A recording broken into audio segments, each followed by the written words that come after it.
سلام كرات التخاتاتلتي امباركس كم تلمود لما حد حبريتا نباخم كبتصح مزيل لهم امباركس كبرات التخاتاتلتي لمود ما كمتي لمود حدش حبريتا نباهم كولوك قريبيو زلخو حبريتا دمام عزي بزحزن من قدي اب تغراي بزحات حماقات نقرات اندا سمعنا مزينا ينام حجد ما حزي بزحزن من قدي حد استي حافتنا نابتي ناب عدم كدا كتحجزم أبز دليت الأوان بزحزن من قديم قبل عليا حمشتا أودات كوينم متقعتي فاسينم ملام إذا متقعتي دما كابتيك المحجي موت ودموت زي خونسز صوتاوي عامس يوم أبتي صوتا معو عامس كفص منا كفتنو كلو دمام سلزا أبيتم تراح اسكا مقتال بمفرراح اتي عامس وان كفص موكيلم يوم مباركس كورات تخاطا تلتي إذا قداي دما أبي كبابيو آقاتيموم من يخا كم زجيرو بخمي كنتات ختا فليتم كوتا زرزر حبريتا زي اسكعمت رشام سناتني حمك سمع وكخونم حدشتي حبريتا كزرقح كلخو متان كالتفو كبزحكم سبسكرايب سيقوركم تكتاتل نرما سبسكرايب بمقار بيتسب خونو كلكم يدليم مباركس كورات تخاتا تلتيك من افت فيديو مسقارنا بزنير دينا مرغا نجمبروسكي كاي بروخات سلام بحاورة مولعات دكاي وفيركم بسولي صحايكم تبرق اللي بنفسات نفاسكم دبرقت صحايكم اكبر اللي أنا صنفق اللي بجكنا فوقكم بحاورة دكاي بروخات كم تاخايداكم أمال ساكم دهايكم أي تحبأت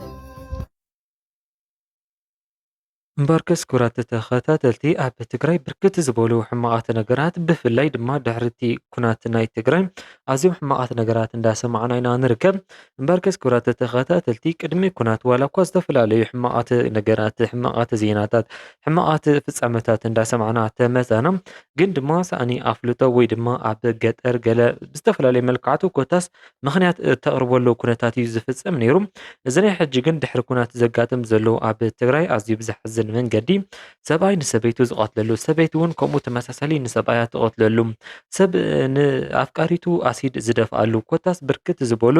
ንክሰምዖም እስካብ ዝኸብዱ ገበናት እውን እንዳተፈጸሙ እንዳተዓዘብና ኢና ብዙሕ ከይኸድና ኣብ ዝቐረባ መዓልቲ እኳ ኣብ ዓድዋ ዘጋጠመ ነገር ትዝክርዎ ኢኹም ሓንቲ ንእስቲ ጓል 16 ዓመት ሓፍትና ንወለዲት ኣዲኣ ኣዝዩ ጭካነ ብዝተመልኦ መንገዲ ቀትለት እውን ፈጺማትላ እዚ ጉዳይ ትርስዕዎ ኣይመስለንን ኣብ ዝቐረባ ዘጋጠመ እዩ እዚ ጉዳይ ድማ ኣብ ልዕሊ ብተጋሩ ዘጋጠም ዘሎ ፍጻመ ምስ ትኾኑ ክንደየናይ ስነ ኣእምሮዊ ማህሰይቲ ወሪድና ክንደየናይ እቲ ማሕበረሰብ ናብ ፀገም ኣትዩ ከም ዘሎ እዩ ዘርእየካ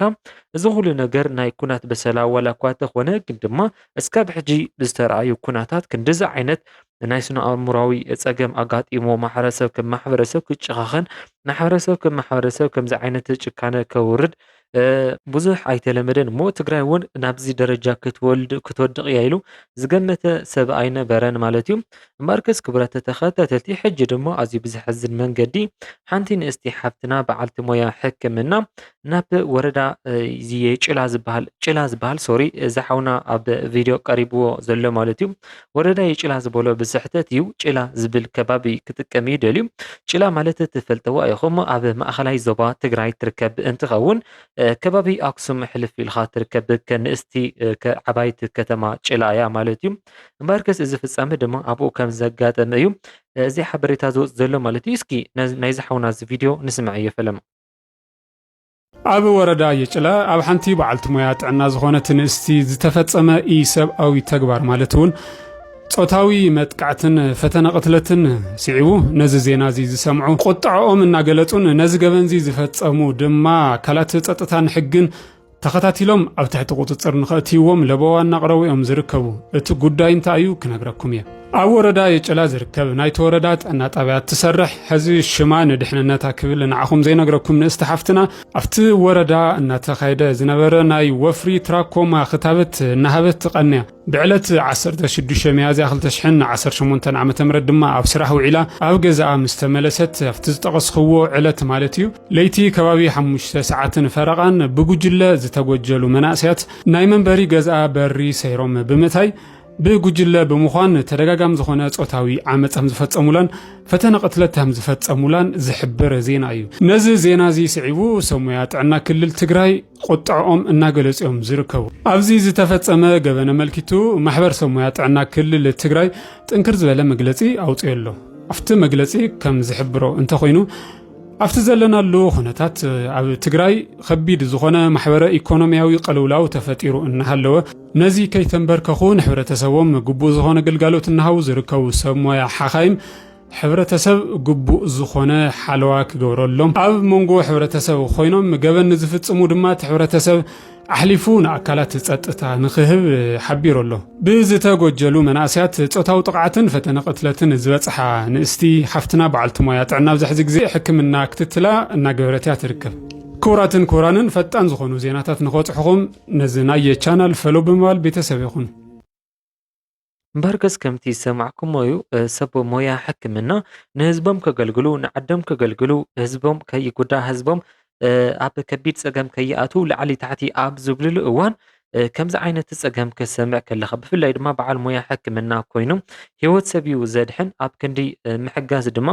ኣብ ልዕሊኦም መጥቃዕቲ ተፈፂሙ ክስምዕ ከለኻ ኣዝዩ ልብኻ እዩ ዝሰብር።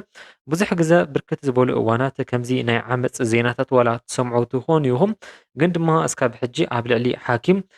ተፈፂሙ ዝብል ዜና ኣይዶኖ ዝሰማዕኹሞ ሲሉ ኣይስምዓንን። ሕጂ ድማ እዛ ሓፍትና እዚኣ ዘጋጠማ ፍጻመ ከምቲ ሰማዕኩሞ ኣጋጢሙ ኣሎ። ንሳ እውን ናብቲ ሚድያ ወፅያ ክትዛረባ ኣይከኣለትን ዋላ በዓልቲ ሞያ ሕክምና ተኾነት ንብሕጂ ዘሎ ሂወታ ከይበላሸ መታን ብፍላይ ድማ ናትና ማሕበረሰብ ትፈልጥዎ ኢኹም ዝተደፈረት ጓል ዝተፋትሐት ጓል ሰብኣያ ዝመታ ጓል ኮታስ ኣብ ሓዳር ኣቲዋ ወይ ድማ እዚ ምስ ካሊእ ሰብ ርክብ ነይርዋ ሓዳር ክትገብር ወይ ዝተፈላለዩ መልክዓቱ ናታ ሂወት ክተስተኻኽል ኣብ ትፍትነሉ እዋን ፀገም እዩ ዝገጥማ ሓያምዶ ገለዶ ዝተደፈረት ዶ እንዳተባሃለ ፀገም እዩ ዝገጥማ እሞ ኣዝዩ እዩ ዘሕዝነካ እዚ ጉዳይ ማለት እዩ። እዛ ሓፍትና እዚ ድማ እዚ ኩነታት ከይመፃ መታንያ እቲ ጉዳይ ብውሽጢ ንምውዳእ ነቶም ገበን ኣብ ልዕልያ ዝፈፀሙ ግን ናብ ፖሊስ ቀሪቦም ግቡእ ቅፅዓቶም ክረኽቡ ትላቦ ዘላ ማለት እዩ። እምበርከስ ክቡራት ተኸታተልቲ እዛ በዓልቲ ሞያ ሕክምና ዝኾነት ሓፍትና ናብቲ ዓዲ ነቲ ህዝቢ ንከተገልግል እያ ኸይዳ ኣብቲ ዓዲ ዝፀንሓ ድማ በቶም ሕማቓት መናእሰይ ማለት እዩ ኣብ ክንዲ ሕውየት ዝተመነየትሎም ንዓዓ ጥፍኣት ተመንዮምላ ማለት እዩ። እዚ ጉዳይ ድማ እንታይ እዩ ዘርእየካ ብፍላይ ደቂ ኣንስትዮ ኣሕዋትና ዋላ ደቂ ተባዕትዮ እውን ክኾኑ ይኽእሉ እዮም ኣብ ሓንቲ ጣብያ ሓደ ሰብ ክልተ ሰብ ሰለስተ ሰብ ጥራሕ እዩ ዝምደብ። ኣብ ሓንቲ ጣብያ እዩ ዝብለኩም ዘለኹ ትፈልጥዎ ትኾኑ ኢኹም። ኣነ እውን ብዝተፈላለየ መልክዓቱ ንምፅራይ ይፍትን ነይረ። ኣብ ሓንቲ ጣብያ ሰብ ሞያ ሕክምና ክምንደቡ ከለዉ ብፍላይ ድማ ኣብዚ ገጠር ከባቢ ክኸውን ከሎ ማለት እዩ ዝተወሰኑ ሓኻይም እዮም ዝምደቡ 3-4 ካብኡ ዘይበዝሑ እዮም። እታ ጣብያ ድማ ክንደይ ቁሸታት ኣለዋ ወይ ድማ ክንደይ ካብታ ናይ ጣብያ ወረዳ ርሕቕ ኢልኻ ቁሸታት ኣለዋ ድማ ትፈልጡ ኢኹም። ብርክት ዝበሉ ቁሸታት እዮም ኦልሬዲ ን3-4 ቁሸት ዝኾናስ ሓንቲ ሓኪም እያ ትምደበለን ናብኡ ክገሻ ከለዋ ድማ በይነን እየን ዝንቀሳቐሳ ማለት እዩ። እዚ ኩሉ መስዋዕቲ እየን ዝኸፍላ ዘለዋ በይነን ክንቀሳቐሳ ከለዋ ድማ ኩሉ ሰብ ጥዑይ ማለት ኣይኮነን፣ ኩሉ ሰብ ይሓልየለን ማለት ኣይኮነን፣ ኩሉ ሰብ ይሕግዘን ማለት ኣይኮነን። ከምዚኦም ዓይነት ኣወዳት ድማ የጋጥምዎን ማለት እዩ። ሕማቕ ኣብ ልዕሊየን ድማ ይፍጽሙለን። እምበርከስ ክቡራት ተኸታተልቲ መንግስቲ ትግራይ ድማ ኣብዚ ጉዳይ ብዕቱብ ክሰርሕ ይግባእ። ምክንያቱ መንግስቲ ትግራይ ብርክት ዝበሉ ዋላ እዚ ናይ ሰርቪስ ናይ መኪና ድዩ ተኽኢሉ ድማ ብርክት ዝበላ ሰብ ሞያ ቆፂሩ ኣብዚ ናይ ጥዕና ጣብያ ዝግበር ማለት እዩ በይነን ከይኸዳ ምግባር እውን ይኽእል እዩ። ኮታስ መፍትሒ ዝበሎ እውን ክገብር ኣለዎ። ንሳተን ህይወት እንዳድሓና ህይወትን ክስእና ክሰምዕ ከለኻ ኣዝዩ ልብኻ ስለ ዝትንክፍ ማለት እዩ። እምበርከስ ክቡራት ተኸታተልቲ እቲ ንሎሚ ዝነበረ መደብ ኣነ ኣብ ዝወድዮ ኣለኹም ክብሪ ንሰብ ሞያ ሰላም ረህዋ ንትግራይ እንዳበልኩ ኣብዚ ክፍለየኩም